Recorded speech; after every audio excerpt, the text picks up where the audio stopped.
This is Chatterbinge. With Ed Kalegi and Caryn Richman. It is a simple question, yet it places you on the precipice of either a rush of inner fulfillment or tremendous embarrassment. Is it okay or not okay?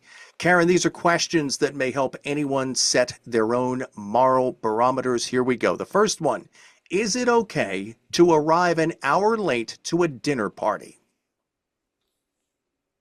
What?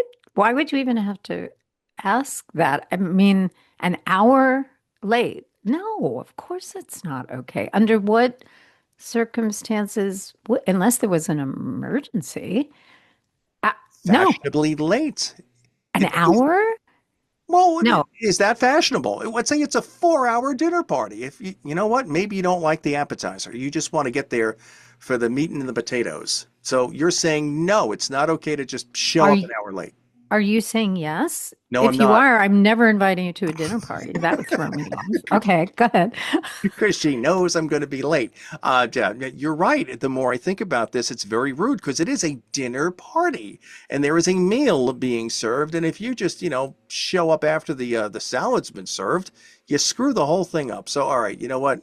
We're both on the same side of the ledger there. It is not okay to arrive an hour late. Okay, wait, before we go on to the next one, Yes. what in your mind is a reasonable amount of time to arrive late? Because I'm perpetually late, which I'm not proud of. It's just 5 or 10 minutes, but I cannot get my time management under control. And so I actually asked myself this question this weekend. I was late going to a friend's dinner party. Okay. I'm only late by 5 or 10 minutes, but I get very uptight. And then I ask myself, what is a reasonable amount of time? What is the expectation on their end? So what would you say? 15 minutes. 15 minutes is okay. You can explain away 15 minutes. Once you get to 20, the eyebrows are going to begin to raise, and then it becomes more of a conundrum. 15 minutes, that's your cutoff. Okay, I'll take that. All right, next.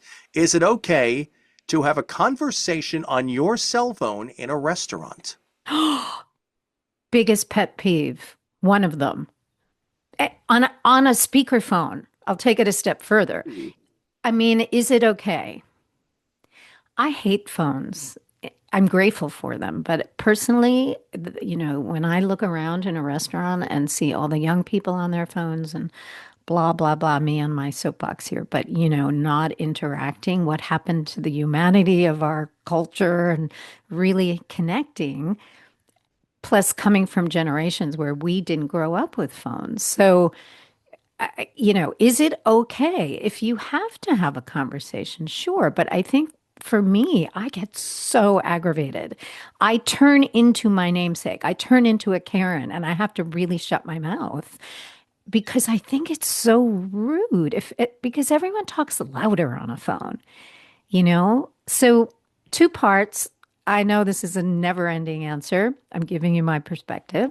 Speakerphone, never. I'm sorry, just not okay. Low, kind of the same level of conversation you might have if you're sitting at a table talking to someone, maybe. What do you think? I say no. I find it intrusive, annoying. I don't care about your business. I don't want to know what's going on with your finances, your side dish, your kids, whatever. I don't need to hear it. The good Lord gave you 2 legs for a reason, to get up from the table and take it outside. Go to the restroom. You know what? I've been in bathrooms in restaurants where guys are having screaming conversations into their phone. Do what you want in the bathroom. It's all good. Don't take it out into where I'm trying to have my shrimp cocktail. So you know what? We're in agreement once again. I like this. All right. Is it okay to drive at the speed limit in the left lane of a highway, even if the other cars want to pass you? Is it okay to just do the speed limit in what's called the acceleration lane? Well, I don't actually know what the law is. Do you? I drive like a grandma, so I don't know what's happening to me in my old age, but I literally, I'm the wrong person to ask that question. Is it okay? I'm going to say no, because the whole point to that left lane, or one of the points, is that you use it as a passing lane, right? So you have to accelerate. What's the law? Well, I don't know what the law is, but think about just what the spirit of the question is asking. If you're in the left lane and if you're doing the speed limit, that's what you're supposed to be doing. Let's say the speed limit is 65. If you pass someone at 66 in the left lane, you're breaking the law. So when you really Oh. think about it, that left lane is almost like, the apple off the tree. It's this piece of fruit that's being dangled in front of you. And if you do pass and if you accelerate, you're breaking the law. So you know what? If I'm doing 65 in the left lane, the hell with you. I'm here. I'm abiding the law. You got a problem? Get in the middle lane and pass me there. I've done that at times. So But how are you supposed to pass somebody then? What's the point? If that is you naturally have to accelerate to yes, pass. If you're just tootling along and everyone's going the same speed, you will. Oh, yes. is it that if someone's going slower, it's ticking now. I'm computing something in my sad little brain. If you're going a little more slowly, then you go over to the left lane. Maybe they're going under the speed limit. Is that the Maybe, thing? okay, maybe they are, but the idea is it okay to just travel in the left lane at the speed limit?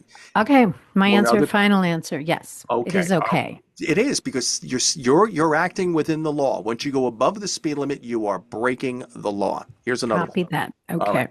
Is it okay to eat the last cookie remaining on a plate?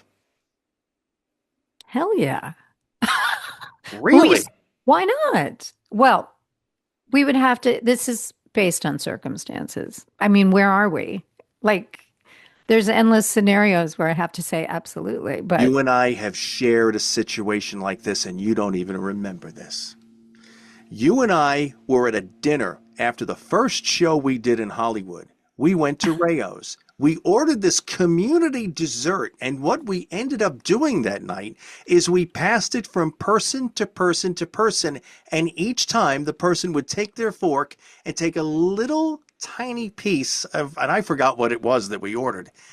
But as it went around, I became more cognizant that, wait a minute, I don't want to take too much of what is remaining because then it looks like I'm eating too much of it. And by the time it gets to the third or fourth person along, even though it's like it's been around six times already, that's kind of gross in itself that so well, many you know what? forks We've were never there. had that conversation, but it's what it just turned out to be that night. Now, see, so I was very aware of that. I didn't want to take more than what my portion should have been. So when it comes to that, I guess I don't want to take the last cookie on the plate, nor do I want to take the last piece of the cheesecake or whatever that was that we ended up ordering for this group dessert that night at Rayo's. I'm still going to stick with it's okay. I mean, Wow. maybe you ask, hey, does anyone want to split this last one? If not, I'm going for it. I don't know. Listen, yeah, I'm going to say it's okay. Are you going to suggest that it isn't? No, I've done it. Oh, I've okay. done So there you go, I've high done it. horse. Wow. Wow, wow, wow, wow, wow. All right, I've done it. I've done it here in my own home. All right, if there are cookies here and the rest of the family did, I'll take the last one. I get up in the morning, I'm thinking nobody else wanted it or nobody else is leaving it, or maybe they wanted me to have this. Maybe it is being left for Yes. me. So there. So it's mine. But Okay. that whole group thing at Rayo's, I don't know how to handle that, but that's another Yeah, story for another day. I don't All right. remember that. Is it okay to try on clothes in a store, but then go order them online because it's cheaper there? Absolutely. I do it all the time. Why? Really? What is wrong with that? First of all, if they match the price, if you want to be a smart shopper, are you going to suggest that's not okay? Of course, if you're one of those people that likes to get the best price and is willing to go through all that trouble, why not? I know there are times where I just say, "Oh my gosh, I can't. I'm just getting it. I want it. I don't care if it's less expensive." Really? But Wow. other times, really? Is that so Wait a alarming? minute. Let's set the scenario. 85-year-old Arthur and Sylvia Rosenkrantz have operated their own little haberdashery for years and years and years, and they've had a wonderful time, and they try to be competitive with their prices. They have a wonderful selection. You go in, you love trying on the clothes. But the big online, you know who I'm talking about, sells that same dress for $10 less, but you don't know if that size is going to be your size. So is it okay to go in and say hello to Arthur and Sylvia, try on the dress. Oh, I don't think it's for me.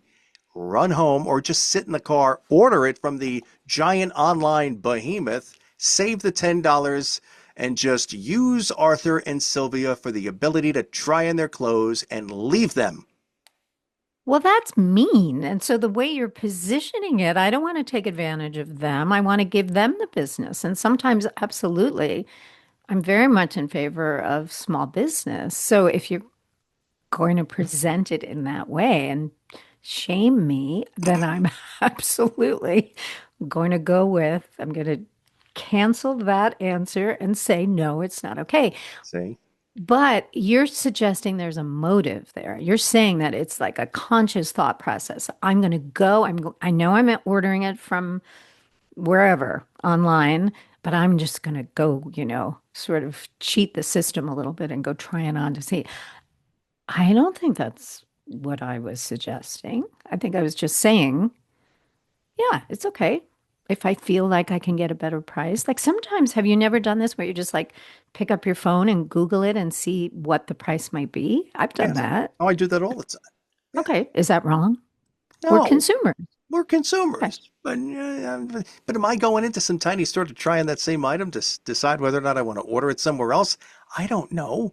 I guess I would do it if I had to, but I'm trying to look out for Arthur and Sylvia Rosencrantz. It's what I do. I think your motive is pure, and I would join you in that. Well, there you So, yes, we support small business or sometimes it's absolutely fine to go and get a better price go. elsewhere. And I There think you it'd go. be wildly ironic if somewhere across the Great Fruited Plain there was a store, a small haberdashery, and it's owned by a couple named Arthur and Sylvia Rosencrantz, and they're now the biggest fans of Chatterbinge in the world. I'm Ed Kalegi.